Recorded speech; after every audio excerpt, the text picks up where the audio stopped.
Few Americans today realize that during World War II, over 400,000 German soldiers were imprisoned, not in Europe, not in Africa, but right here, in the United States. From the deserts of Texas to the farmlands of Nebraska, small towns across America suddenly found themselves hosting enemies of war, surrounded by barbed wire and guard towers. For some, these prisoners were feared as dangerous Nazis. For others, they became unexpected workers, neighbors, and even friends. This is the hidden story of German prisoners of war in America, a story of captivity, humanity, and survival behind the fences of wartime America. The story of German prisoners of war in America began thousands of miles away in the burning sands of North Africa. In late 1942, American troops, still new to the war, joined the British in fighting against Erwin Rommel's famed Afrika Korps. The battles at El Alamein, Tunisia, and along the desert front lines produced not just victories, but tens of thousands of captured German soldiers. For many of these men, the war ended suddenly, in a swirl of dust, gunfire, and surrender. The Allies were left with a serious problem. What should be done with such an enormous number of prisoners? Britain was already crowded with POW camps. Holding them near the front lines in Africa was risky, and Europe itself was too unstable. The solution was bold and unprecedented. Ship them across the Atlantic to the United States. In early 1943, the first large convoys of German prisoners began leaving North Africa. They were loaded onto the very same ships that had once carried American soldiers and supplies to the desert battlefields. Now, instead of rifles and ammunition, these ships carried thousands of weary and defeated German troops. The journey across the ocean was long and uncertain. For many Germans, this was their first glimpse of America, though seen only from the deck of a guarded transport ship. They wondered what fate awaited them. Would they be treated harshly, as enemies? Or would the Americans follow the rules of the Geneva Convention? As the convoys reached American ports, New York, Norfolk, New Orleans, Boston, crowds of civilians sometimes gathered to watch. Behind barbed wire on the decks, German soldiers peered out, stunned at the skyscrapers, the massive harbors, and the sheer size of the United States. For many Americans, this was their first time seeing German soldiers up close. Some viewed them with anger, believing these men represented the evil of Nazism. Others looked on with simple curiosity, realizing that they were, after all, young men not much different from their own sons and brothers. From the ports, prisoners were quickly transferred to trains, guarded by American troops with rifles. Their destinations were scattered across the country, sprawling camps in Texas, Louisiana, Nebraska, and dozens of other states. By the end of the war, more than 400,000 German prisoners had crossed the Atlantic to live behind barbed wire on American soil. What began as a desperate solution to a wartime problem would soon turn into one of the most unusual chapters of World War II history. The story of how enemy soldiers lived, worked, and in some cases even thrived in the very heart of America. When the first German prisoners set foot on American soil, the U.S. government faced an enormous task: where to keep them all. The answer stretched across the entire nation, from the swamps of Louisiana to the plains of Nebraska, from the deserts of Arizona to the pine forests of Wisconsin. German POW camps appeared in almost every corner of the country. In total, the United States built and operated more than 700 prisoner-of-war camps during World War II. Texas alone housed over 70,000 Germans, making it the state with the largest population of POWs. Other major camps were located in Oklahoma, Kansas, Colorado, and the Deep South. Some were massive installations surrounded by tall fences, guard towers, and rows of wooden barracks. Others were little more than temporary compounds near farms or factories where prisoners were sent to work. For many small American towns, the arrival of hundreds, sometimes thousands, of German prisoners was shocking. Imagine living in a quiet farming community in Nebraska or Arkansas, only to learn that a camp for captured enemy soldiers was being built just outside town. Some locals were frightened. Others were curious. A few even welcomed the new source of cheap labor. The camps themselves were surprisingly organized. They followed a standard design set by the War Department. Double rows of barbed wire fencing, wooden watchtowers, and clusters of long, narrow barracks. Inside there were dining halls, recreation areas, even chapels. The Geneva Convention required that prisoners be treated humanely, and the United States took that responsibility seriously, especially since American soldiers were also being held in German camps overseas. But not all camps were the same. In some parts of the South, the heat was brutal, and conditions could be harsh. In the North, bitter winters tested the endurance of both guards and prisoners. Some camps were so remote that escape was nearly impossible. Others were built right next to bustling American towns, where curious civilians could hear German voices singing at night. By 1944, nearly every state in the continental U.S. had at least one POW camp. Farmers in Iowa might see groups of Germans working in their cornfields. Families in Louisiana might drive past barbed wire fences on the edge of town. Children in Wisconsin might catch glimpses of German prisoners marching in columns, guarded by American soldiers. For the prisoners, these camps were the landscapes of their new reality, strange, foreign, and often bewildering. They were far from home, surrounded by a country that was both their enemy and, in some ways, their protector. These camps, scattered like hidden fortresses across America, would soon become stages for remarkable stories of work, survival, culture, and even friendship between former enemies. For the thousands of German prisoners who now found themselves scattered across America, daily life inside the camps was a strange mix of confinement and surprising normality. At first, many expected brutal treatment. Nazi propaganda had warned soldiers that if captured by Americans, they would be starved, beaten, or even executed. To their astonishment, what they encountered instead was discipline, but also order, and in many cases, a standard of living far higher than they had known in Germany during the war. The camps followed rules set by the Geneva Convention. Each prisoner received 3 meals a day, clothing, medical care, and even the right to correspondence with family through the Red Cross. For many Germans, this was shocking. While their own country bombed cities into rubble, here in America they were served white bread, meat, fresh vegetables, and sometimes even coffee. Life in the barracks was simple but structured. Long wooden buildings housed rows of bunks with coal stoves in winter and fans in the summer heat.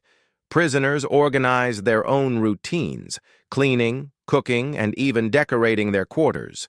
The Americans provided building materials, and the Germans often improved their surroundings with flower beds, handmade furniture, and murals painted on the walls. Work was a central part of camp life. The U.S. government allowed prisoners to be employed as long as the work was not directly related to the war effort. This meant thousands of Germans were sent out daily to labor in the fields, harvesting cotton in Texas, corn in Iowa, or sugar beets in Colorado. Others worked in sawmills, canneries, or construction projects. For farmers struggling with a shortage of manpower, these POWs were a lifeline. Prisoners were paid in canteen coupons or scrip, which they could use to buy snacks, cigarettes, or small luxuries from camp stores. With their earnings, some bought materials to carve wooden toys, make jewelry, or even craft violins. American guards often marveled at the craftsmanship of these enemy soldiers. But life was not only about work. The camps encouraged recreation, believing that idle prisoners could become dangerous. Soccer fields, volleyball courts, and even swimming areas were built inside or near the fences. Many Germans formed orchestras and theater groups. In some camps, operas and plays were performed, with prisoners sewing costumes from scraps and painting scenery on canvas sheets. Music drifted across the barbed wire at night. German folk songs, military marches, and sometimes even American jazz, which the prisoners quickly grew to love. Education was another pillar of camp life. Many German officers and educated soldiers began holding classes for their fellow prisoners. Mathematics, engineering, philosophy, and languages were taught in makeshift classrooms.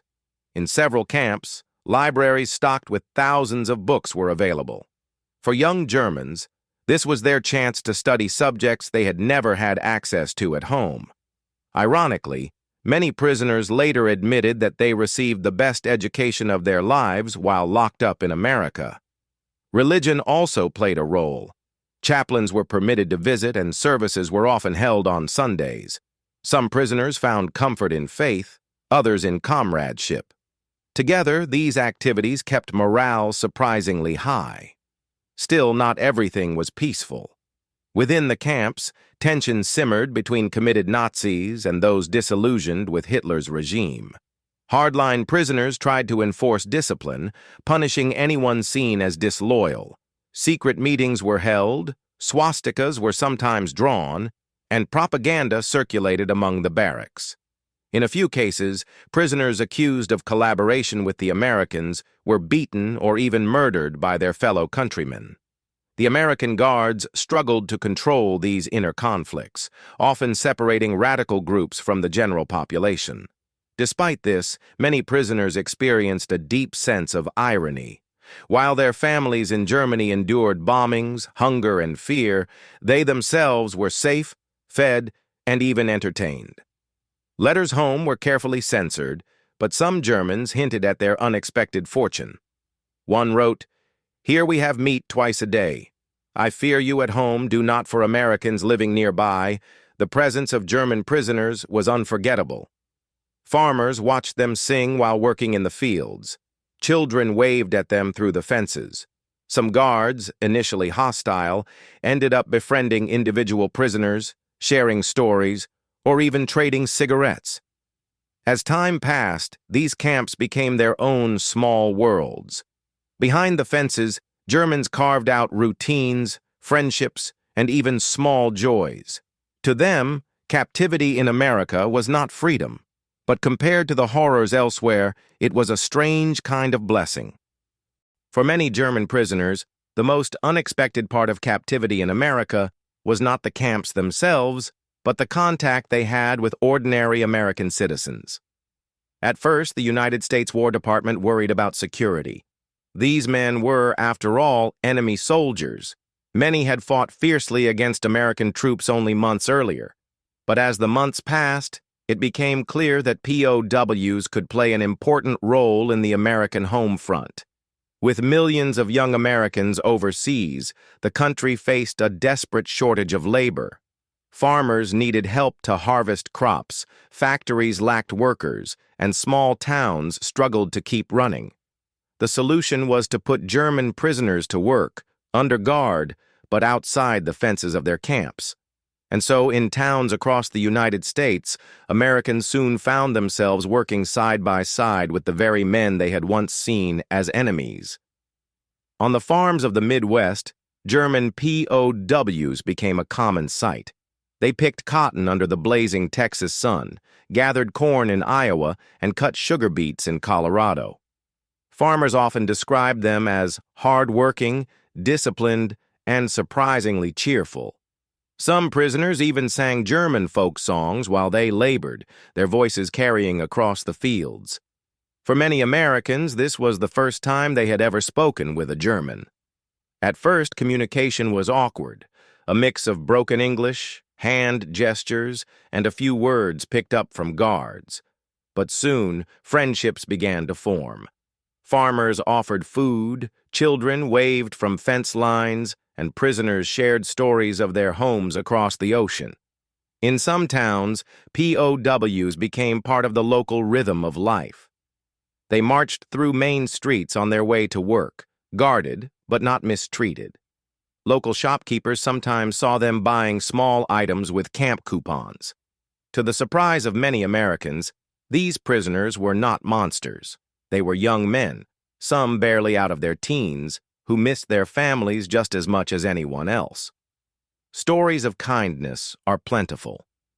In Nebraska, a farmer invited German prisoners into his home for Christmas dinner, sharing turkey and pie. In Texas, local children brought fruit and candy to POW work details, curious to hear their accents and songs.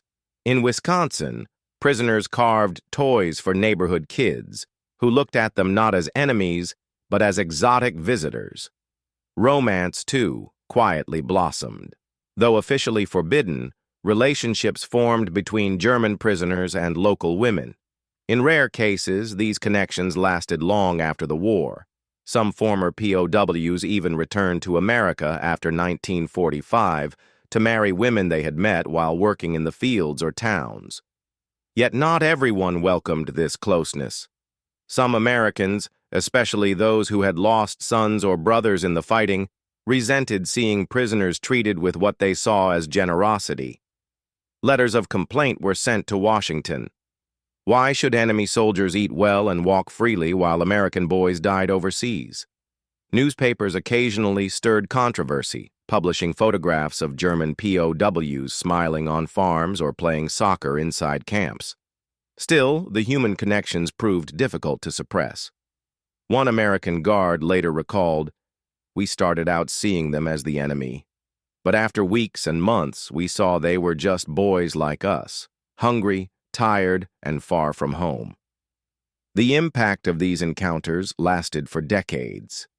Some Americans never forgot the polite German workers who helped save their harvests during the war.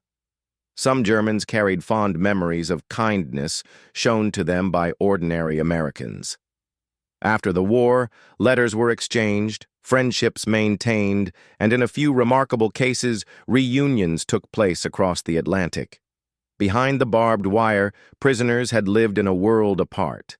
But beyond those fences, in the fields, barns, and small towns of America, they and the American people discovered something surprising. Even in the midst of a global war, humanity could bridge the gap between enemies. Every prisoner dreams of escape. For German soldiers held in America, that dream was no different. Yet the reality of escape across a vast and foreign land was far more daunting than many imagined. At first, American officials feared that German POWs might organize mass breakouts. The camps were, after all, filled with tens of thousands of disciplined soldiers, many of them trained in engineering, tactics, and survival. But while small escapes did occur, the truth was that most attempts ended quickly and often almost comically. One of the most famous incidents took place in 1943 at a camp in Texas. A group of German prisoners spent weeks secretly digging a tunnel beneath their barracks. Using tin cans and makeshift tools, they hauled out dirt at night and scattered it across the camp yard. Their plan was bold: slip under the fences, vanish into the countryside, and somehow find their way to Mexico, where they hoped sympathetic communities might help them return to Germany. The night finally came. Crawling through the narrow tunnel, the men emerged beyond the wire. For hours, they marched through the fields under cover of darkness. But the reality of escape soon set in. They had no maps, little food, and no knowledge of the terrain. Within 2 days, hungry and exhausted, they were captured near a small town. Locals had spotted them trying to buy bread in broken English. The Great Escape had ended with little more than sore feet and embarrassment. Other attempts were even stranger. In Arizona, 2 German prisoners disguised themselves as American soldiers, sewing crude uniforms from stolen cloth. They managed to board a train headed west, but were quickly recognized by a sharp-eyed conductor who noticed their accents. In Iowa, a prisoner tried to float down the Mississippi River on a homemade raft. The raft sank within sight of the camp guards. There were, however, a few cases that came closer to success.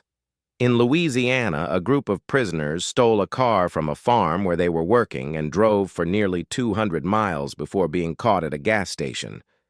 In Colorado, 2 escapees survived for nearly 3 weeks in the Rocky Mountains, living off rabbits and stolen food, before a snowstorm forced them to surrender. Perhaps the most remarkable attempt came in 1944, when a German submarine commander held at a camp in Oklahoma devised a daring plan. He and several comrades built a detailed map of the United States from scraps of paper, studied train timetables, and learned bits of English. Their plan was to reach Chicago and blend into the German-American community there. The escape began well, but just a few miles outside the camp, the men were stopped by a local sheriff. Suspicious of their poor English and nervous behavior, he brought them in. Their dreams of Chicago ended in a county jail. Why did so few escapes succeed? Geography was the greatest obstacle. Unlike Europe, where borders and friendly territories might be reached within days, America was vast and unforgiving. Beyond the fences lay not freedom, but thousands of miles of farmland, forests, deserts, and watchful citizens. Even if a prisoner reached Mexico or Canada, crossing international borders without papers was nearly impossible. For many Germans, the risks outweighed the potential reward. Capture meant punishment, and rumors spread that escapees might lose privileges or be transferred to harsher camps. And so, while the idea of escape was romantic, reality kept most behind the wire. Still, the attempts became part of camp legend. Prisoners told and retold the stories of tunnels, disguises, and near misses. Guards, too, sometimes laughed about the failed escapes, seeing them less as threats and more as reminders of the prisoners' longing for home. In the end, the great irony was this. Many German prisoners later admitted that life inside American camps, with regular meals, work, and even leisure, was far better than the life they would have faced back in Germany during the final years of the war. For some, escape was less a necessity than a dream, a way to hold on to the idea of freedom, even when it was almost impossible to reach. By 1945, as the guns of World War II finally began to fall silent, the lives of German prisoners in America entered a new and uncertain chapter. For years, they had lived behind barbed wire, adapting to captivity, building routines, even friendships. Now, the war was ending, and with it came the question every prisoner asked: what happens to us now? When Germany surrendered in May 1945, the United States held more than 370,000 German prisoners on its soil. The end of the war did not mean immediate freedom. Instead, the prisoners' lives took another unexpected turn. Many Americans assumed that the moment Germany was defeated, the POWs would be put on ships and sent straight back home. But the reality was far more complicated. Europe lay in ruins, millions of civilians were displaced, and food shortages gripped the continent. Releasing hundreds of thousands of German soldiers back into this chaos at once was impossible. So, instead of going home, many prisoners were transferred to Britain and France. There, they were used as labor to help rebuild shattered nations. German POWs worked clearing rubble in bombed-out cities, repairing roads and railways, and harvesting crops for starving populations.